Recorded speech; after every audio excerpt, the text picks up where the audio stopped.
Doctor Mohan Reddy, ENT సర్జన్ని.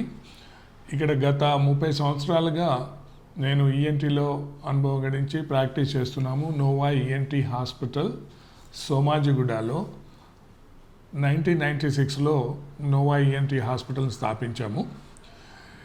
So 1996 నుంచి ఇప్పటి వరకు కూడా ఈ హాస్పిటల్ని ఒక అడ్వాన్స్డ్ ఈఎన్టీ హాస్పిటల్గా మొత్తం దేశంలోనే ఒక ఆధునికమైన పరికరాలతోటి, అత్యంత ఆధునికమైన చికిత్సా విధానాలతోటి, నైపుణ్యంతో ఈ నోవా ఈఎన్టీ హాస్పిటల్ని మేము ఒక ప్రత్యేకంగా ఆ కాలంలో వచ్చినటువంటి ఎండోస్కోపీ సర్జరీస్ కొరకు, ప్రత్యేకించి ఎండోస్కోపీ సర్జరీస్ అంటే ముక్కు లోపల ఎండోస్కోప్ ద్వారా సైనస్కి, ఆ తర్వాత మెదడుకి సంబంధించిన జబ్బుల్ని కూడా ముక్కు ద్వారా నయం చేయటానికి, అదేవిధంగా చెవిలో కూడా ఎండోస్కోప్ ద్వారా అనేక రకాల జబ్బులకు నయం చేయటానికి, ఇంకా ఈ మధ్యకాలంలో గొంతులో వచ్చే జబ్బులకు కూడా ఎండోస్కోప్ ద్వారా చికిత్స చేయటానికి, అంటే బయట కట్ చేసే విధానం కాకుండా పేషెంట్కి ముక్కు ద్వారా, చెవి ద్వారా, తర్వాత గొంతు ద్వారా ఎండోస్కోపీని ఉపయోగించి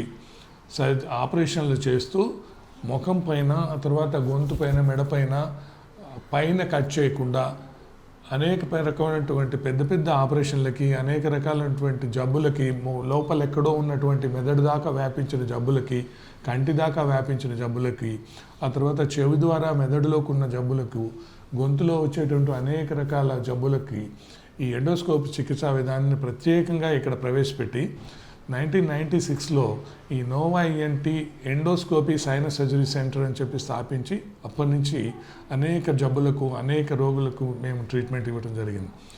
ఈ మధ్య కాలంలో ఇప్పుడు ప్రత్యేకించి ఈ కోవిడ్ వచ్చిన తర్వాత మన దేశం మొత్తంలో కూడా అనేక మంది, లక్షల మంది కోవిడ్ జబ్బుకి గురైనారు.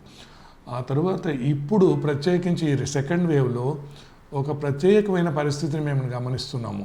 ఒక ఈఎన్టీ వైద్యుడిగా మేము ఎంతో కాలంగా గత 30 సంవత్సరాల్లో ఒక 30 మందికి ఈ బ్లాక్ ఫంగస్ అనే జబ్బుని చూసి నయం చేసి ఉంటే, ఈ బ్లాక్ ఫంగస్ అనేది ఇప్పుడు ఒక పెద్ద మహమ్మారిగా, ప్రత్యేకంగా కోవిడ్ వచ్చిన వాళ్ళందరికీ కూడా అనేక మందికి ఈ జబ్బు సోకుతుంది. ఇప్పుడు ఈ 30 సంవత్సరాల్లో 30 ఆపరేషన్లు చేసుంటే గత 10-15 రోజుల్లోనే దాదాపు 30 మందిని చూసాము, అనేక మందికి ఆపరేషన్లు చేయటం జరిగింది. ఇంత పెద్ద ఎత్తులో ఒకేసారి మన దేశంలో ఈ బ్లాక్ ఫంగస్ అనేది ఒక పెద్ద మహమ్మారిలాగా ఒక విరుచుకుపడటం అనేది సీనియర్ ఈఎన్టీ వైద్యులుగా మాకు కూడా ఇది ఎంతో ఆశ్చర్యాన్ని కలిగిస్తున్నటువంటి విషయంగా ఉంది. ఇప్పుడు ఎంతోమంది వైద్యులకి, ఎంతోమంది రోగులకి కూడా ఇది సడన్గా ఒకేసారి ఒక సర్ప్రైజింగ్గా ఇది ఒక అటాక్ లాగా వచ్చిందనమాట. Everybody is taken as by surprise. అయితే దీనికి ఈ జబ్బు రావటానికి కారణం ముఖ్యంగా ఈ కోవిడ్, తర్వాత షుగరు, డయాబెటీసు, ఈ రెండు కలిసి ఉన్న వాళ్ళలో ఈ జబ్బు ఎక్కువగా వస్తూ ఉంటూ చూస్తున్నాము. ఆ తర్వాత కోవిడ్ వచ్చిన వాళ్ళకి ట్రీట్మెంట్లో భాగంగా స్టీరాయిడ్స్ ఇస్తూ ఉంటారు. అది కూడా ఒక పెద్ద కారణంగానే చెప్పవచ్చు, ముఖ్యమైన కారణంగా. స్టీరాయిడ్స్, డయాబెటీసు, కోవిడ్, ఈ మూడు కలగలిసి అనేక మందికి ఈ బ్లాక్ ఫంగస్ రావడానికి దారితీస్తూ ఉంది. బ్లాక్ ఫంగస్ అంటే దీన్ని సైంటిఫిక్ పేర్లో సైంటిఫిక్గా చెప్పాలంటే ఇది మ్యూకార్ మైకోసిస్ అనే ఒక ఫంగస్ సంబంధించిన ఒక జబ్బు. ఈ ఫంగస్ అనేది మనందరికీ తెలుసు. వాతావరణంలో, గాలిలో, మన చుట్టూతా అనేక రకాల బ్యాక్టీరియాలు, వైరస్లు, అదేవిధంగా ఫంగస్లు గాలిలో ఉంటూ ఉంటాయి. మన ఇంటి చుట్టూ, మన నివసించేటువంటి పడగదుల్లో, అనేక మన బెడ్షీట్స్లో కానీ, అనేక రకాల వస్తువుల మీద, ఫ్రూట్స్ మీద, వెజిటబుల్స్లో, ఇంకా బ్రెడ్లో, ఎక్కడైనా కూడా ఈ ఫంగస్ క్రిములు ఉంటాయి, చూస్తూ ఉంటాం. మనము అందరికీ అనుభవంలో ఉండేది, మన బ్రెడ్ నిల్వ చేసి ఉంటే బ్రెడ్ పైన బూజు వస్తూ ఉంటుంది, అదే ఫంగస్ అంటే. అదేవిధంగా కూరగాయలు, పండ్లపైన నల్లటి మచ్చలు వస్తూ ఉంటాయి. ఈ మామిడి పండ్లకి నల్లగా ఒక దగ్గర వచ్చేసి మచ్చ, అది పెరిగిపోయి కుళ్ళిపోతూ ఉంటుంది. ఇదంతా ఫంగస్ వల్ల వస్తుంది. మనకు అరటి పండ్లలో ముఖ్యంగా చూస్తూ ఉంటారు. నల్లటి మచ్చలు వస్తాయి, చీటవాలా అని చెప్పి. అది కూడా ఫంగస్ వల్లే అది వస్తూ ఉంది. అంటే ఇది గాలిలో అనేక రకాలుగా వస్తుంది, అనేక విధాలుగా కనిపిస్తూ ఉంటుంది. మనకు గాలిలో ఇట్లా పదార్థాలపైనే కాకుండా మనుషుల్లో ముక్కు లోపల మనం పీల్చే గాలిలో, చెవులో, గొంతులో, అనేక భాగాల్లో శరీరంలో, ఇంటెస్టైన్స్, పేగు, అన్ని చోట్ల కూడా అనేక రకాల బ్యాక్టీరియాలు, వైరస్లతో పాటు ఈ ఫంగస్లు కూడా ఉంటుంటాయి. అయితే ఇవి మనకు ఏ మనిషికి కూడా అవి జబ్బుని కలిగించవు. వీటిని కమెన్సాల్స్ అంటాం. ఇవన్నీ కూడా శరీరంలో ఉన్నంత మాత్రాన జబ్బు రావాలని ఏం లేదు, రాదు కూడా. కాకపోతే ఏ మనిషి అయినా కూడా ఏదైనా జబ్బు వల్లనో, లేకపోతే ఇంకా క్యాన్సర్ జబ్బులకి వచ్చిన తర్వాత మందులు వాడటం వల్లనో వాళ్ళ రోగ నిరోధక శక్తి తగ్గినప్పుడు ఈ ఫంగస్లు, వైరస్లు ఇవన్నీ కూడా ఆ వ్యక్తి శరీరం పైన అవి జబ్బును కలిగిస్తూ ఉంటాయి. అటాక్ టిష్యూస్ని లోకల్గా మన శరీరంలో ముక్కులో కానీ, గొంతులో కానీ ఎక్కడైనా ఈ ఫంగస్లు ఉన్నప్పుడు అవి ఆ వ్యక్తి రోగనిరోధక శక్తి తగ్గినప్పుడు, ఆరోగ్యం చెడిపోయినప్పుడు, లేకపోతే ముఖ్యంగా ఈ షుగర్ వ్యాధి, డయాబెటీస్ తీవ్రమైనప్పుడు, లేకపోతే అనేక రకాల క్యాన్సర్ జబ్బులకి ఈ ఇమ్యూన్ సప్రెసెంట్ డ్రగ్స్ వాడతారు. అవి వాడినప్పుడు, ఈ కోవిడ్కి ముఖ్యంగా స్టీరాయిడ్స్ వాడుతున్నారు. ఈ స్టీరాయిడ్స్ వాడినప్పుడు రోగనిరోధక శక్తి తగ్గుతుంది. అంటే మన శరీరంలో ఈ క్రిములు అవి ఎప్పుడైతే వీక్ అవుతుందో శరీరం, ఈ క్రిములు అవి దాడి చేస్తాయి. ఈ శరీరంలో ఉన్నటువంటి అనేక భాగాల్లో జబ్బును కలిగిస్తాయి. అంటే ఒక పండు కుళ్ళిపోయినట్టుగా అది మన శరీరంలో ముక్కులోనో, గొంతులోనో ఎక్కడో ఉన్న ఫంగస్ ఆ భాగాన్ని రాటన్ జబ్బు వచ్చేసి కుళ్ళిపోవటం, అంటే ఆ జబ్బు తినేసి ఆ శరీర భాగాన్ని కుళ్ళిపోయేలాగా చేస్తూ ఉంటుంది. అప్పుడు జబ్బు బయటపడుతుంది. ఆ విధంగా ఇప్పుడు ఈ కోవిడ్ సెకండ్ వేవ్లో లక్షల మంది ఒకేసారి అనేక మందికి ఒకేసారి పెద్ద ఎత్తున ఈ జబ్బుకు గురైనారు. ముఖ్యంగా డయాబెటీస్ ఉన్న వాళ్ళలో మన దేశం ఒక డయాబెటీస్ క్యాపిటల్ లాగా ఉంది ఇప్పుడు. అందుకని మన దేశంలో ఉన్నటువంటి ప్రజలు చాలామంది డయాబెటీస్ కూడా గురై ఉంటారు. కాబట్టి అంత పెద్ద ఎత్తులో ఈ కోవిడ్, డయాబెటీస్ రెండు వచ్చిన తర్వాత ఈ బ్లాక్ ఫంగస్ కూడా అందుకే అంత పెద్ద ఎత్తులో అనేక మందికి గురి కావటం జరుగుతూ ఉంది. ఎందుకు ఇంతమంది ఇట్లా వస్తున్నారు అనే ప్రశ్నకి ఇది కారణం అని చెప్పడానికి నేను చెప్పేది ఇది. మన దేశంలో డయాబెటీస్ ఎక్కువగా ఉంది, అదేవిధంగా కరోనా విపరీతంగా వచ్చేసింది ఒకేసారి. ఆ తర్వాత స్టిరాయిడ్స్ కూడా వాడారు. ఈ 3 కారణాలతోటి ఇంతమంది పెద్ద ఎత్తున ఇంతమందికి ఈ బ్లాక్ ఫంగస్ అనేది జబ్బు రావటం జరుగుతూ ఉంది. అయితే ఈ బ్లాక్ ఫంగస్ ఎవరికి ఎప్పుడు వచ్చింది అని తెలుసుకోవటానికి, ఎవరికి వస్తుంది, కోవిడ్ వచ్చిన ప్రతి వాళ్ళు ఈ బ్లాక్ ఫంగస్ గురించి భయపడుతున్నారు. ఇప్పుడు మా దగ్గరికి పరిగెత్తుకొని వస్తున్నారు, మాకేమన్నా ఉందా బ్లాక్ ఫంగస్ అని చెప్పి. అయితే ఇది ఎవరికి వస్తుంది అనేది చెప్పాలంటే ముఖ్యంగా చూసుకోవాల్సింది డయాబెటీస్ ఉన్నవాళ్ళు ప్రత్యేకించి కోవిడ్ కూడా వస్తే తప్పకుండా వారు ఇప్పుడున్న పరిస్థితుల్లో ఇంత పెద్దతలో బ్లాక్ ఫంగస్ వస్తుంది కాబట్టి తప్పకుండా పరీక్ష చేయించుకోవాలి. ఇది ఇంపార్టెంట్ పాయింట్, ఇది గుర్తుపెట్టుకోవాలి. డయాబెటీస్ ఉండి కోవిడ్కి గురైన వాళ్ళు ప్రతి వాళ్ళు కూడా, డయాబెటీస్ ఉండి కోవిడ్కి గురైన ప్రతి వాళ్ళు ఈ బ్లాక్ ఫంగస్ ఉందా లేదా అనేది చెక్ చేయించుకోవడం మంచిది ఒకసారి. అది ఎవరితో చూయించుకోవాలి అంటే ప్రధానంగా ముఖ్యంగా ఫస్ట్ వెళ్ళాల్సింది ఈఎన్టీ డాక్టర్ దగ్గరికి. ఎందువల్లనంటే ఈ బ్లాక్ ఫంగస్ అనేది ముక్కు సైనస్ల ద్వారానే ఈ ముక్కు లోపల ఉన్న సైనస్ల భాగాలకి వ్యాపించి ఆ తర్వాత కంటికి, మెదడుకి, పళ్ళకి వ్యాపిస్తూ ఉంది. అందుకని ఈ బ్లాక్ ఫంగస్ అనేది ఉందా లేదా అని నిర్ధారణ చేసుకోవాలంటే మొట్టమొదట దగ్గరలో ఉన్న ఈఎన్టీ వైద్యుని సంప్రదించాలి. వారు అప్పుడు ఏం చేస్తారు, మీ లక్షణాలు అన్నీ గమనించి ఏమేమి లక్షణాలు ఉన్నాయి, ఊరికే ప్రతి వాళ్ళు భయపడక్కర్లేదు. చాలామంది అలా కూడా వస్తున్నారు భయపడుతూ. అట్లా భయపడాల్సిన అవసరం లేదు. ఎవరు భయపడాలి, ఎవరు ఇంకా త్వరగా ముందు పరీక్ష చేయించుకోవాలి అంటే కొన్ని ఎర్లీ లక్షణాలు, ఎర్లీ సిమ్టమ్స్ ఉంటాయి. అంటే వెంటనే గమనించాల్సిన కొన్ని సిమ్టమ్స్ బయటపడతాయి.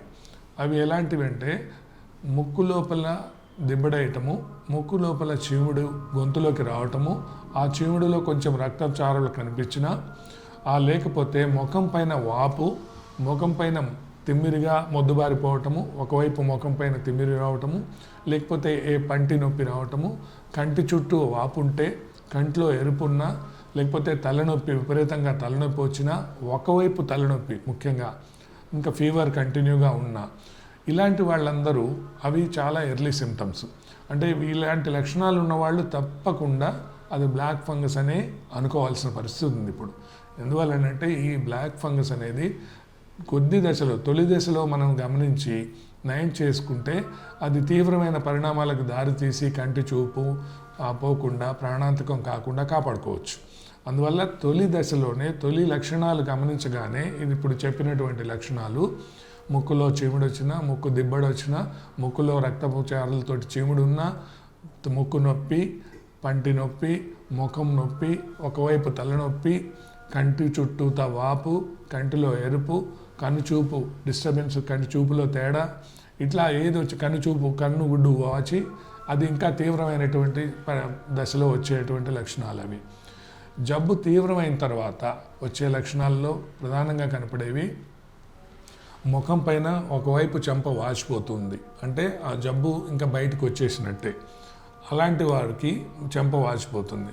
కన్నుగుడ్డు ఎరుపు అవటమే కాకుండా కంటి చూపు తగ్గుతుంది, అంటే కంటి నరం ఎఫెక్ట్ అయినట్టే అప్పటికి. కన్నుగుడ్డు వాచిపోయి కన్నుగుడ్డు పొడుచుకొని ముందుకు వస్తూ ఉంటుంది కొంతమందికి. అలాంటి పరిస్థితులు కూడా వస్తున్నారు. అలాంటి వారికి కన్ను చూపు కూడా పోయే ప్రమాదం ఉంటుంది, అది తీవ్రమైన దశలో ఉన్నట్టు. అలా కాకుండా ఇంకా మెదడుకి వ్యాపిస్తే, మెదడుకి వ్యాపించినప్పుడు వాళ్ళకి తీవ్రమైన తలనొప్పి, ఇంకా డెలీరియం, అంటే ఒక అపస్మారక స్థితిలో కూడా పోయే పరిస్థితులు ఉంటాయి అలాంటి వారికి. ఇవన్నీ కూడా తీవ్రమైన జబ్బు లక్షణాలు. వెంటనే అలాంటి తీవ్ర దశలో వచ్చినా కూడా నయం చేసే అవకాశం ఉంటుంది. ఈ మ్యూకార్మైకోసిస్ అనేది, ఫంగస్ అనేది ఎలా వ్యాపిస్తుంది, ఈ లక్షణాలు ఎలా వస్తాయని చెప్పాలంటే, ఇప్పుడు మనకు ఈ ముక్కు ద్వారా గాలిలో వచ్చేటువంటి ఈ ఫంగస్ క్రిములు, ముక్కు ద్వారా, ముక్కులోనే ఉండేటువంటి ఫంగస్ క్రిములు కూడా ఆల్రెడీ మనకు ఉంటాయి, కమెన్సాల్స్, అవి జబ్బు కలిగించవు. కోవిడ్ వచ్చి, షుగర్ వచ్చిన తర్వాత, దాదాపు ఇమ్యూనిటీ తగ్గిపోయిన తర్వాత ఇవి జబ్బుకు దారితీస్తాయి. అవి ఈ ముక్కు లోపల నుంచి ఈ ముఖంలో ఉన్నటువంటి ఎముకల్లో సైనస్లు అంటాము, అంటే ముఖంలో ఉన్నటువంటి ఎముకల్లో ఖాళీ ఉంటుంది. ఈ ముఖంలో ఉన్నటువంటి ఎముకలు గట్టిగా ఉండవు. ఇక్కడ బుగ్గ పైన బుగ్గ ఎముక ఉంటుంది, ఇక్కడ ముఖం పైన ఈ నుదురు ఎముక ఉంటుంది. వీటన్నిటిలో ఖాళీ ఉంటుంది. అవి ఈ ఎముకల్లో ఈ ఖాళీ ఉండి గాలితో నిండి ఉంటాయి. ముక్కులో గాలి వెళ్ళినప్పుడు ఆ సైనస్లు అన్నిటిలో కూడా వెళ్ళి వస్తూ ఉంటుంది. అట్లాగే ఇక్కడ ఎర్రగా ఉన్నది ఇది ఫ్రాంటల్ సైనస్ అంటాము. ఇది మధ్యలో గ్రీన్గా ఉన్నది ఇథ్మాయిడ్ సైనస్ అంటాము. ఇది బ్లూ కలర్లో ఉండేది మ్యాక్సిలరీ సైనస్ అంటాం, అంటే ఈ బుగ్గ ఎముకలో ఉండేది. ఈ సైనస్లోకి గాలి వెళ్తూ నార్మల్గా వెళ్తూ వస్తూ ఉంటుంది. ఎప్పుడైతే ఈ రోగి డయాబెటీస్, కోవిడ్ వచ్చిన తర్వాత ఈ మ్యూకార్ ఫంగస్ ఇన్ఫెక్షన్స్ ఈ లోపల నుంచి ఈ సైనస్లోకి ఇన్ఫెక్షన్ వస్తుంది, క్రియేట్ చేస్తుంది. ఈ ఇన్ఫెక్షన్ వచ్చినప్పుడు చీముడు వస్తుంది, గొంతులోకి చీముడు రావచ్చు, లేకపోతే ముక్కులో దిబ్బడేయచ్చు. అదే ఈ జబ్బు ఈ బుగ్గ ఎముకలోకి వెళ్తే, ఈ మ్యాక్సిలరీ సైనస్లోకి వెళితే ఈ భాగం అంతా నొప్పి వస్తుంది, ఇక్కడ మొద్దు పారిపోతుంది, తిమ్మిరి వస్తుంది. ఇంకా తీవ్రమైనప్పుడు ఇక్కడ నుంచి ఈ చర్మము కింద సాఫ్ట్ టిష్యూస్ అంటాం, ఈ ఎముక నుంచి బయటకు వస్తే ఈ చెంప అంతా వాచిపోతుంది ఇక్కడ.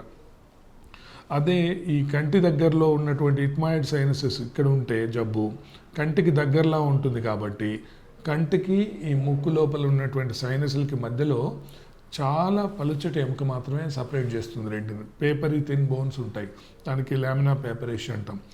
ఈ ముక్కులో ఉన్నటువంటి ఇథ్మాయిడ్ సైనస్లు కానీ, మ్యాక్సిలరీ సైనస్ కానీ, ఇక్కడ ఈ భాగంలో జబ్బు వస్తే సైనస్లో అది కంటికి వ్యాపించే అవకాశం ఉంటుంది. ఇక్కడ ఇథ్మాయిడ్ సైనసెస్ ఉన్నాయి, ఇక్కడ ముక్కులో ఈ భాగంలో ఇన్ఫెక్షన్ వస్తే అది కంటికి వ్యాపించే అవకాశం ఉంటుంది. ఈ ఇథ్మాయిడ్ సైనసెస్ ఇంకా డీప్గా వెళ్ళి తల మధ్య భాగంలో స్ఫీనాయిడ్ సైనస్ అని ఉంటుంది. ఈ పోస్టీరియర్ ఇథ్మాయిడ్ సైనసెస్ అంటే అవి తల మధ్య భాగంలో ఉంటాయి. అక్కడ దాకా వెళితే కంటి వెనక ఉన్నటువంటి నరంకి ఎఫెక్ట్ అవుతుంది. అంటే ఈ జబ్బు ఏ భాగంలో వచ్చిందో ఆ భాగానికి సంబంధించినటువంటి లక్షణాలు బయటపడతాయి. ముక్కు లోపల నుంచి ఈ బుగ్గలో ఉన్న ఎముకలోకి వస్తే ఇక్కడ చెంపవాపు, చెంప నొప్పి వస్తుంది. కంటి వైపు, ఈ కంటికి దగ్గరలో ఈ జబ్బు ఉండి సైనస్ నుంచి కంటి వైపుకి వెళితే కన్ను చుట్టూ వాపు వస్తుంది. ఇంకా లోపల ఉన్నటువంటి సైనస్లు కంటి నరం దగ్గరలో ఇన్ఫెక్షన్ వస్తే ఆ కంటి నరానికి మొట్టమొదట ఎఫెక్ట్ అయ్యి కన్ను చెంప అన్నీ బాగానే ఉంటాయి, కన్ను చూపు పోయి వచ్చిన వాళ్ళు కూడా ఉన్నారు. ఇవన్నీ బాగా కనిపించిన కంటి చూపు పోగొట్టుకొని అంటే నరం ఎఫెక్ట్ అయ్యి ముందే అక్కడి నుంచే ఆ లక్షణంతో ముందు వస్తారు. అట్లా జరిగినది ఉంటుంది. అలా కాకుండా ఈ ముక్కు ఈ సైనస్లు కిందకు వెళితే ఇక్కడ పళ్ళు ఉంటాయి, మనకు ఈ దవడకు పళ్ళు ఉంటాయి. ఈ సైనస్లోంచి పంటికి వస్తే పంటి నొప్పి వస్తుంది. పన్ను నొప్పి కాకుండా చిగురు వాసిపోతుంది. ఆ తర్వాత పళ్ళు లూజ్ అయిపోతాయి, పళ్ళు కదులుతాయి, పళ్ళు కదులుతున్నాయని చెప్తారు. ఆ తర్వాత పళ్ళ చుట్టూ కుళ్ళిపోయి పళ్ళు తీసేయవలసిన పరిస్థితి వస్తుంది. ఈ జబ్బు ఈ లక్షణాలు ఏ జబ్బు ఎక్కడ ఉన్నది అనే ఏ ప్రాంతానికి ఎఫెక్ట్ అయిందని దాన్ని బట్టి ఇలాంటి లక్షణాలు వస్తుంటాయి. ఇంకా తల లోపలికి ఇంకా వెళితే తలనొప్పి విపరీతంగా వస్తుంది. ఈ విధంగా జబ్బు ఉన్న ప్రాంతాన్ని బట్టి, జబ్బు ఉన్న ప్రదేశాన్ని బట్టి లక్షణాలు బయటపడుతుంటాయి. ఇవన్నీ కూడా ప్రతివారు గమనించాల్సిన అవసరం ఉంటుంది. ఇకపోతే వీళ్ళకి ఈ జబ్బు వచ్చిన తర్వాత ఏం చేస్తాము, దీన్ని ఎలా కనుక్కుంటాము, దీనికి చేయవలసిన పరీక్షలు ఏంటి, ఇవన్నీ కూడా ఎలా ఉంటాయంటే, మొట్టమొదట తొలి దశలోనే ముక్కు లోపల లక్షణాలు ఏ లక్షణాలు ఉన్నా వచ్చి పరీక్ష ఈఎన్టీ వైద్యుడిని సంప్రదించాలని ఎందుకు చెప్పానంటే, కోవిడ్ ఉండి షుగర్ ఉన్న వాళ్ళు ప్రతి వాళ్ళు కూడా ఈ లక్షణాలు ఏవి లేకపోయినా కూడా షుగరు కోవిడ్ ఇది ముఖ్యంగా గుర్తుపెట్టుకోవాలి. అందరూ కాదు, అందరూ భయపడొద్దు. షుగర్ ఉండి కోవిడ్ వచ్చి ఆ తర్వాత స్టెరాయిడ్స్ ముఖ్యంగా ఎక్కువగా అధికంగా వాడిన వాళ్ళు మాత్రం ఈ లక్షణాలు ఏవి లేకపోయినా కూడా ఈఎన్టీ డాక్టర్ని, దగ్గరలో ఉన్న ఈఎన్టీ డాక్టర్ని సంప్రదించాల్సిన అవసరం ఉంది ఇప్పుడున్న పరిస్థితులు.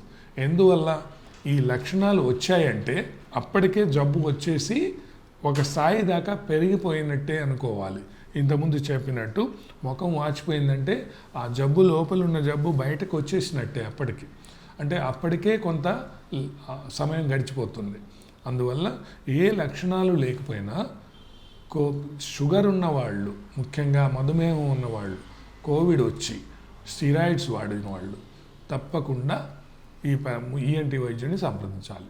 అప్పుడు ఏం చేస్తాము ఈఎన్టీ వైద్యులుగా మేమంటే, ముక్కు ద్వారా ఒక సన్నటి ఎండోస్కోప్ లైట్ ద్వారా చూసి ముక్కు ద్వారా లోపల పరీక్షించి, లోపల ముక్కులో చీముడు కానీ ఈ సైనస్లోంచి చీముడు ముక్కులోకి వస్తే ఆ చీముడు ఏమన్నా ఉందా, ఆ లక్షణాలు ఏమన్నా ఉన్నాయా అనేది తొలి దశలో చాలా ఎర్లీగా దాన్ని చూడటానికి అవకాశం ఉంటుంది.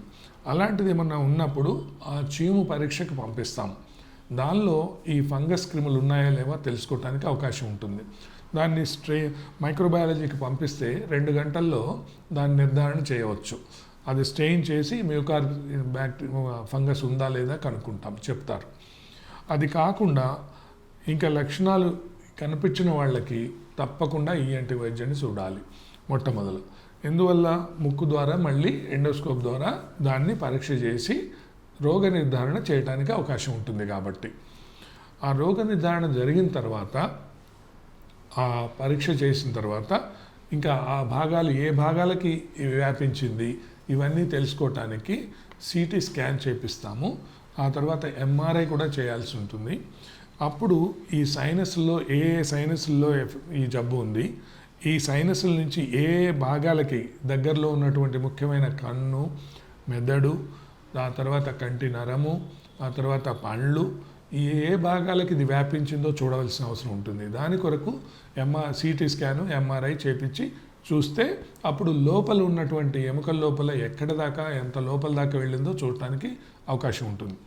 అవన్నీ చూసిన తర్వాత అప్పుడు ఎలాంటి ట్రీట్మెంట్ చేయాలి అనేది నిర్ధారణ చేయడం జరుగుతుంది. అయితే ఈ పరీక్షలు అన్నీ అయిపోక ముందే ఒకవేళ రోగి ఈ లక్షణాలతోటి బయట లక్షణాలు ఏదైతే చెప్పామో, ముఖం వాచిపోవటము, నొప్పి రావటము, తిమ్మిరి రావటము, కంటి చూపు మందగించటము, లేకపోతే కంటి వాపు రావటము, ఇలాంటివి ఉంటే పరీక్షలు చేయక ముందు కూడా ట్రీట్మెంట్ స్టార్ట్ చేయాలి. ఈ ట్రీట్మెంట్లో 2 ముఖ్యంగా ఉంటాయి.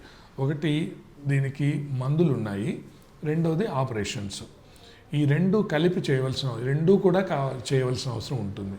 ఈ జబ్బు వచ్చిన వాళ్ళకి ఏ లక్షణాలు లేకుండా డయాబెటీస్ ఉండి కోవిడ్ వచ్చిన వాళ్ళకి వెంటనే ట్రీట్మెంట్ ఏమి చేయము. రోగ నిర్ధారణ ఉందా లేదా పరీక్షలు చేస్తాము. ఆ పరీక్షల్లో జబ్బు కనపడిన తర్వాత ట్రీట్మెంట్ మొదలు పెడతాం.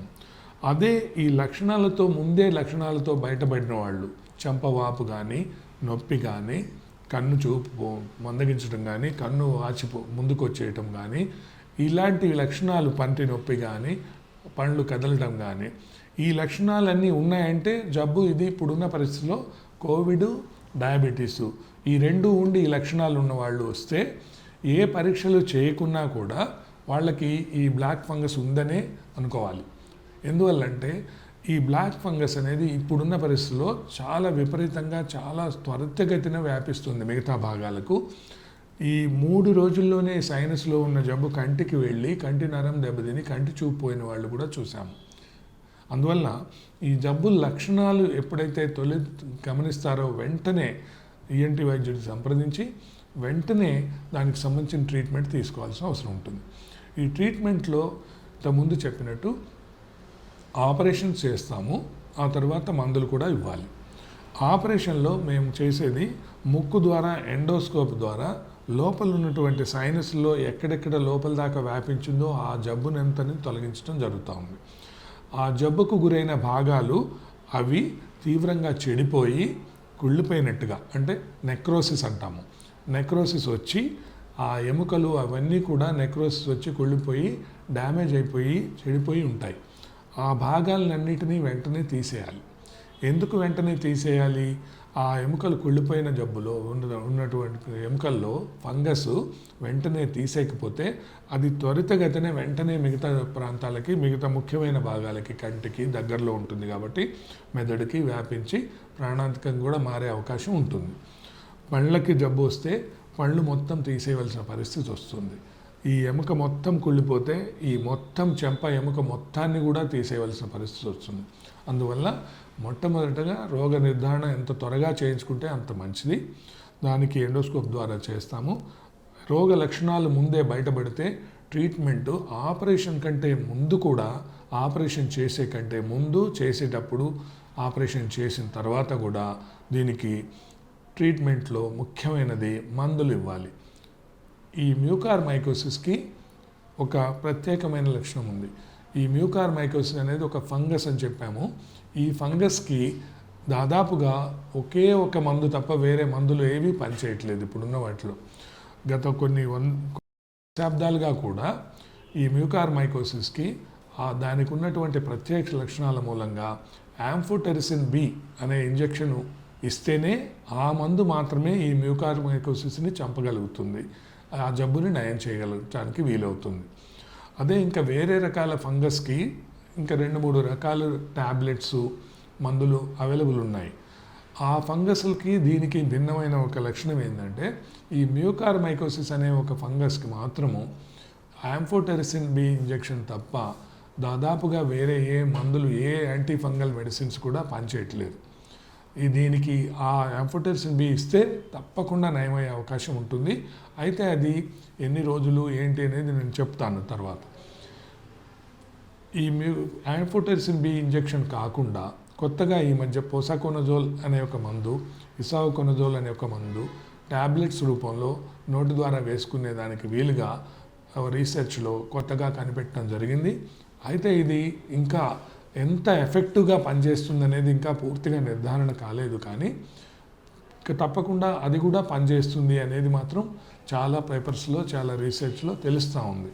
ఈ మ్యూకార్మైకోసిస్, ఈ బ్లాక్ ఫంగస్కి చికిత్స అనేది 2 రకాలుగా, అది ఆపరేషన్స్, ఆ తర్వాత మందులు వాడటము. ఈ 2 కూడా ఈక్వల్లీ ఇంపార్టెంట్. సో ఇది ఏ విధంగా జరుగుతుంది, ఈ ట్రీట్మెంట్ ఎలా ఇస్తాము, ఈ ట్రీట్మెంట్ ఏ విధంగా ఉంటుంది, ఎంతకాలం ఉంటుంది, ఈ ట్రీట్మెంట్ చేస్తున్నప్పుడు వచ్చే సమస్యలు ఏంటి, ఈ ట్రీట్మెంట్ ఎవరు చేస్తారు, ఇవన్నీ కూడా చాలా గందరగోళ పరిస్థితిగా ఉంది. ఇప్పుడు చాలామందికి తెలియట్లేదు. మా దగ్గర వచ్చే రోగులు అనేక రకాలుగా, అనేక ప్రశ్నలతో, అనేక గందరగోళంతో, కన్ఫ్యూజన్తో మాకు అడుగుతూ ఉన్నారు. అందుకని ఈ ట్రీట్మెంట్కి సంబంధించిన విషయాల్ని ప్రధానంగా బ్లాక్ ఫంగస్ ట్రీట్మెంట్ ఎలా ఉంటుందని చెప్పడానికి దీని ముఖ్యంగా ఇప్పుడు చెప్తాను. ఈ బ్లాక్ ఫంగస్ ముక్కు ద్వారా సైనస్ లోపలికి వ్యాపించి ఆ తర్వాత ఏదైనా ఒక సైనస్కి పరిమితమై ఉండొచ్చు, లేకపోతే ఈ సైనస్కి దగ్గర ఉన్నటువంటి మిగతా భాగాలకి వ్యాపించవచ్చు. కంటికి కానీ, లేకపోతే ఈ పంటికి కానీ, లేకపోతే మెదడుకి కానీ, కంటి నరం కానీ వ్యాపించవచ్చు. అలాంటప్పుడు ఈ ట్రీట్మెంట్ అనేది ఏ ఏ ప్రాంతంలో ఉంది, ఇది ఎక్కడ ఉంది అనేది దాన్ని బట్టి ఆపరేషన్లు ఉంటాయి. ఈ ఈఎన్టీ వైద్యులు ముక్కు ద్వారా ఎండోస్కోప్ ద్వారా ఈ సైనస్ భాగాలన్నింటినీ పరీక్షించగలుగుతాము. ఏ సైనస్లో ఇక్కడ ఈ చీక్ బోన్ ఉన్నప్పుడు ఈ ప్రాంతంలో ఉన్న జబ్బుని ఎండోస్కోప్ ద్వారా మీడియల్ మ్యాగ్జిలెక్టమీ అని చెప్పి తీసేసి ఆ భాగాన్ని తొలగించి లోపల నుంచే ఏ ఎముక ఎంత ప్రాంతం కుళ్ళిపోయింది, డ్యామేజ్ అయిందో చూసి ఆ భాగం తీసేస్తాము. అదేవిధంగా ఇథ్మాయిడ్ సైనసెస్, ఈ సైనస్ భాగాలకు వెళితే ఆ ప్రాంతంలో ఉన్నటువంటి సైనస్లను తొలగిస్తాము. ఇంకా ఫ్రాంటల్ సైనస్ ఈ భాగానికి వెళితే అక్కడికి వెళ్ళి ఆ సైనస్లో భాగాలను తొలగిస్తాము. అది కాకుండా ఈ సైనస్, ఇథ్మాయిడ్ సైనస్, ఈ మ్యాగ్జిలరీ సైనస్ ద్వారా కంటికి వ్యాపిస్తే కంటి లోపలికి వెళ్ళినటువంటి జబ్బుని కూడా ముక్కు ద్వారా ఎండోస్కోప్ ద్వారా కంటి లోపలికి వెళ్ళినటువంటి జబ్బుని ఇక్కడ ఎండోస్కోప్ ద్వారానే తొలగించడం జరుగుతుంది. పూర్తిగా కంటి లోపలికి వెళ్ళి కన్ను మొత్తం తొలగించాల్సిన అవసరం ఉండదు. అయితే ఈ కంటిలోకి వ్యాపించిన జబ్బు కన్ను ఎప్పుడు తొలగించాల్సిన పరిస్థితి ఉంటుంది. ఈ విషయాలు చాలామందికి తెలియదు. ఈ సైనస్లకి మాత్రమే వ్యాపించి సైనస్లకే పరిమితమైనప్పుడు ఈఎన్టీ వైద్యులు మేము ముక్కు ద్వారా ఆ సైనస్ భాగాల్ని తొలగించి ఆ ఎముకల్ని తొలగిస్తే సరిపోతుంది. అలా కాకుండా కంటిలోకి వ్యాపించినప్పుడు కంటి చూపు ఇంకా ఉండి, కంటి చూపు బాగా ఉండి జబ్బు కంటిలో ఉంటే కంటిలో ఉన్నటువంటి భాగాల్లో చాలా వరకు లోపల ఉన్నటువంటి జబ్బుని, కంటి చూపుని అలాగే కాపాడుతూ ముక్కు ద్వారా ఎండోస్కోప్ ద్వారా కంటిలోకి వెళ్ళిన జబ్బుని కూడా తొలగించడానికి అవకాశం ఉంది, తొలగిస్తున్నాము. కంటి నరము దెబ్బతినకపోతే కంటిని కాపాడవచ్చు. కంటి నరం కూడా దెబ్బతిని కొంతమందిలో కన్ను పొడుచుకొని ప్రాప్టోసిస్ అంటాం వచ్చిన వాళ్ళు, కంటి నరము దెబ్బతిని కన్ను మామూలుగా చూస్తానికి మామూలుగా ఉన్న కంటి నరం దెబ్బతిని కంటి చూపు పోయిన వాళ్ళు కూడా ఉన్నారు. కంటి నరం దగ్గర ఉన్నటువంటి జబ్బుని కూడా ఎండోస్కోప్ ద్వారానే ముక్కు నుండి ఆ కంటి నరం దాకా వెళ్ళి తీసేయటం జరుగుతూ ఉంది. అయితే కన్ను పూర్తిగా చెడిపోయినప్పుడు మాత్రమే, కన్ను పూర్తిగా కుళ్ళిపోయి కన్నుని ఏమాత్రం ఇంకా దాన్ని మనం సేవ్ చేయలేము అనే పరిస్థితి ఉన్నప్పుడు మాత్రమే అరుదుగానే, చాలా అరుదుగా కన్ను పూర్తిగా తొలగించవలసిన అవసరం వస్తుంది. అందువల్ల కంటిలో జబ్బు ఉన్నా కూడా ముక్కు ద్వారా ఎండోస్కోప్ ద్వారా కంటి లోపలికి కూడా వెళ్ళి ఇట్లా ఆ కంటిలో ఉన్న జబ్బును కూడా ఇప్పుడు తొలగించగలుగుతాము. సో ఈ బ్లాక్ ఫంగస్కి ఆపరేషన్ చేసేటప్పుడు ఈ సైనస్లో ఏ సైనస్లో ఉంది, ఏ సైనస్ నుంచి ఏ భాగానికి వెళ్ళింది, కంటికి మిగతా ప్రాంతాలకు వెళ్ళిందా, పంటికి వెళ్ళిందా అనే దాన్ని బట్టి ఆపరేషన్ని ఆ జోగికి తగినట్టుగా నిర్వహించి ఆ భాగాలన్నింటినీ కూడా తొలగిస్తాము. ఆ తర్వాత కన్ను తొలగించిన తర్వాత కంటికి సంబంధించి ఆర్టిఫిషియల్ ఐ పెట్టుకునేదానికి, పళ్ళు తీసేస్తే పంటికి సంబంధించి పళ్ళు కట్టించుకోవటము, ఇవన్నీ చేయవలసిన పరిస్థితి కూడా ఉంటుంది. ఈ బ్లాక్ ఫంగస్కి ఆపరేషన్ ఒక భాగము, ట్రీట్మెంట్లో ఆపరేషన్ ఒక భాగం అయితే అది ప్రధానమైన భాగంగా ఉంటుంది. ఎందుకంటే ఫంగస్ అనేది కుళ్ళిపోయిన భాగాలను తొలగించకపోతే ఒట్టిగా మందులే వాడితే నయం కాదు. ఆ ఫంగస్ అనేది పూర్తిగా తొలగిస్తేనే ఇంకా మిగతా భాగాలకు వ్యాపించకుండా, మందులు కూడా కొద్ది కాలం వాడితే కూడా మిగిలినటువంటి శరీరంలో కనిపించకుండా ఉన్నటువంటి ఫంగస్ని నయం చేయడానికి అవకాశం ఉంటుంది. ఫంగస్ జబ్బుని పూర్తిగా లోపలున్న చెడిపోయిన భాగాలను తొలగించకపోతే ఈ మందులు కొద్దిగా తొలగించి కొంచెం మిగిలి ఉంటే, లేకపోతే మళ్ళీ పెరిగినా, పూర్తిగా తొలగించకపోయినా మందులు చాలా కాలం వాడవలసిన పరిస్థితి ఉంటుంది. అది 1 నెల, 2 నెలలు, 3 నెలలు, ఇంకా ఎక్కువ కాలం కూడా వాడవలసిన అవసరం ఉంటుంది. జబ్బు చేసిన భాగాలను తొలగించిన తర్వాత మందులు వాడితే దాదాపుగా 2-3 వారాలు వాడినా కూడా పూర్తిగా నయ్యే అవకాశం ఉంటుంది. అయితే ఆపరేషన్ చేసిన తర్వాత తరచూ రోగికి పరీక్షిస్తూ ఉండాల్సి ఉంటుంది. రోగి తప్పకుండా మళ్ళీ ఈ ఆపరేషన్ చేసినటువంటి ఈఎన్టీ వైద్యుడి దగ్గరికి వస్తే ఎండోస్కోపీ ద్వారా లోపల భాగాలన్నీ పరీక్ష చేసి ఆ భాగాల్లో మళ్ళీ జబ్బు ఏమన్నా పెరుగుతుందా, జబ్బు మిగిలిందా లేదా అని చూడటం జరుగుతుంది. ఆ మిగిలినటువంటి జబ్బు ఏదన్నా ఉంటే దాన్ని తొలగించడం జరుగుతుంది మళ్ళీ చిన్న ఆపరేషన్ ద్వారా. లేకపోతే జబ్బు మళ్ళీ కొంతమందికి అన్ఫార్చునేట్లీ కొంతమందికి ఆ జబ్బు మళ్ళీ మిగతా ప్రాంతాలకి పాకొచ్చు కూడా. మందులు వాడుతున్నా కూడా కొంతమందికి జబ్బు పెరిగే అవకాశాలు కూడా ఉంటాయి. అది కొంతమందిలో మాత్రం అట్లా జరిగే అవకాశం ఉంటుంది. అలాంటి పరిస్థితి వస్తే మళ్ళీ జబ్బు పెరిగితే ఆ భాగాలను తీసేయాల్సిన అవసరం ఉంటుంది. మళ్ళీ మందులు వాడితే పూర్తిగా ప్రాణాంతకం కాకుండా నయం చేసుకోవచ్చు. ఈ బ్లాక్ ఫంగస్కి నయం చేసే దాంట్లో ఆపరేషన్స్ ఒక ప్రధానమైన భాగంగా ఈ విధంగా ఉంటాయి. అంతే ప్రధానమైనటువంటి ముఖ్యమైన విషయం మందులు కూడా వాడాల్సిన అవసరం. ఈ మందులు దీంట్లో ఇంతకుముందు చెప్పినట్టు యాంఫోటెరిసిన్ బి ఇంజెక్షన్ అనేది ప్రధానమైంది. ఈ యాంఫోటెరిసిన్ బి ఆ మందు మాత్రమే ఈ మ్యూకార్మైకోసిస్కి పూర్తిగా నయం చేయడానికి అవకాశం ఉంది. ఈ మ్యూకార్మైసిస్ ప్రత్యేక లక్షణంలో ఈ యాంఫోటెరిసిన్ బి ఒకటే ఆ ఫంగస్ పైన ప్రభావం చూపగలుగుతుంది. ఇప్పుడున్న పరిస్థితుల్లో ఈ మధ్య పోసకొనజోలు, ఇసావుకొనజోలు అనే 2 రకాల మందులు నోటి ద్వారా ట్యాబ్లెట్స్, సిరప్స్, ఇంజెక్షన్స్ కూడా వచ్చాయి. ఆ మందులు కూడా వాడచ్చు. ఆ మందులు కూడా పనిచేస్తున్నాయని చెప్పి ఈ మధ్య చెప్తూ ఉన్నారు. రీసెర్చ్లో స్టేజ్లో ఉన్నాయి ఇవి. కొంతమందిలో మంచిగా ప్రభావం కలిగిస్తున్నాయి, నయమవుతుంది కూడా. యాంఫోటెరిసిన్ బి అందుబాటులో లేదు కాబట్టి ఇక అది దొరకకపోతే పోసకొనజోలు కూడా వాడాలి. యాంఫోటెరిసిన్ బి ఇంజెక్షన్లో కిడ్నీ పైన ప్రభావం చేసి సైడ్ ఎఫెక్ట్స్ ఎక్కువగా ఉన్నాయి కాబట్టి యాంఫోటెరిసిన్ బి ఇంజెక్షన్ని కొంతకాలం వాడి ఆ తర్వాత ఎక్కువ కాలం దీర్ఘకాలం మందులు వాడాల్సిన పరిస్థితి ఉంటే, జబ్బు పూర్తిగా నయం కాకపోతే వారికి పోసకొనజోల్ ట్యాబ్లెట్స్ కంటిన్యూగా వాడచ్చు.